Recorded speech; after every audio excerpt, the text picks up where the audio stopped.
Од 12 часот граѓани протестираат пред собранието со барање властите да го отфрлат предлогот на Европската Унија за почеток на преговорите за Македонија. Огнен Чанчаревич ги следи протестите. Огнен, како е попладнево пред собранието?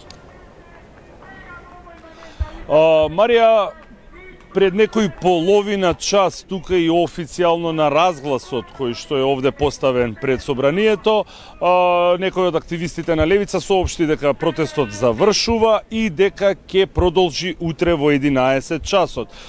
Меѓутоа пред 10 минути пратениците од пратеничката група на ВМРО-ДПМН излегоа од собранието и им се придружија овде на присутните граѓани пред собранието. Како што може да видите, тие се уште тука, иако протестот, како што рекоа, официјално е завршен.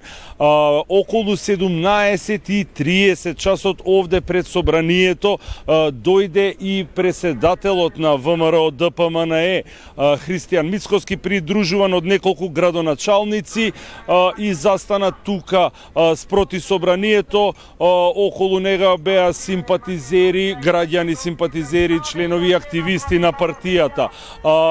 Го прашавме дали до кога ќе седи тука, дали планира да остане, каков што е сценариото на партијата, кој е планот на партијата, дали ќе остана тука пред собранието. Рече, тој тогаш кажа дека пратениците нема да се придружат затоа што нивната борба е внатре, но предлагам да ја чуеме кусата изјава која што ја даде Мицковски непосредно по доаѓањето овде пред собранието.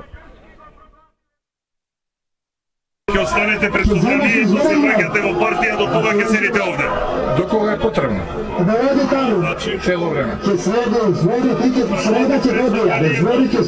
Пред собранието во партија, па паво пред собранието, па паво партија пред собранието и така дека е потребно. Но ќе ги повикате вашите пратеници да се придружат? Па тие внатре се борат. Марија, за време на пленарната седница овде во живо се слуша говорите, обраќањата на пратениците. Имаше голем број на реакции, особено кога се слушаа говорите на пратениците од владеачкото мнозинство. Разговаравме со дел од граѓаните присутни тука на протестот.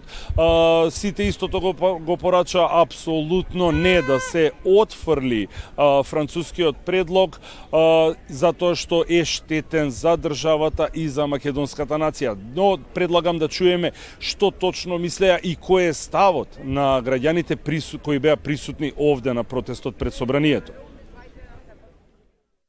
Но овие, па нема што да им порачаш, тие се продадени души. Очекувам да гласаат не за предлогот. Сметате дека тоа ќе се случи? Па се уште се надевам, оптимиста сум уште малку се надевам. На пратениците би им порачал да се сетат дека се македонци. Дека немаат никакво право да продаваат нешто што е и мое, а и нивно до некаде. Значи треба да бидат истрени, треба да бидат цврсти и решителни, и треба да го одбијат предлогот на французите. Донес сум тука да го искажам револтот против францускиот предлог кој што е погубен за нас, како општество, како народ, како иднина на татковината. Марија, за разлика од минатите 10 дена, денеска протестот почна во 12 часот овде пред собранието. Имено уште вчера, на 10-тиот ден од протестот, политичката партија Левица ги повика своите членови симпатизери да дојдат тука во 12, додека ВМРО-ДПМН истиот повик, но за различен тајминг во 1:30, во 13:30 часот. Граѓаните тука пристигна, уште на пладне веќе имаше граѓани овде пред собранието, кои што беа во исчекување прво на седницата на која што се обрати преседателката на Европската комисија, а потоа и на пленарната седница. Протестот беше како и сите други денови, пораките беа тие: оставка и секако предавници бугарски фашисти.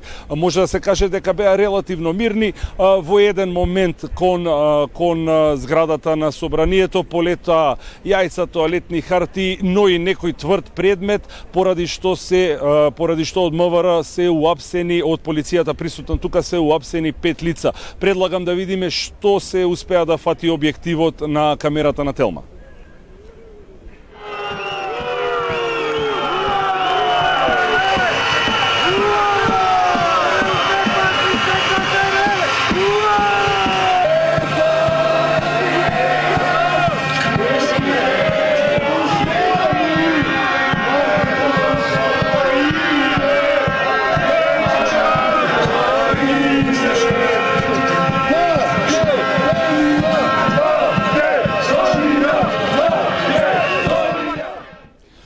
Марија, како што кажав, протестот официјално е завршен. Тука се присутни пратениците од пратеничката група на ВМРО ДПМНЕ. Екипата на Телма останува овде пред собранието да го следи евентуалниот развој на настаните и со повеќе информации ќе се јавиме во следното информативно издание.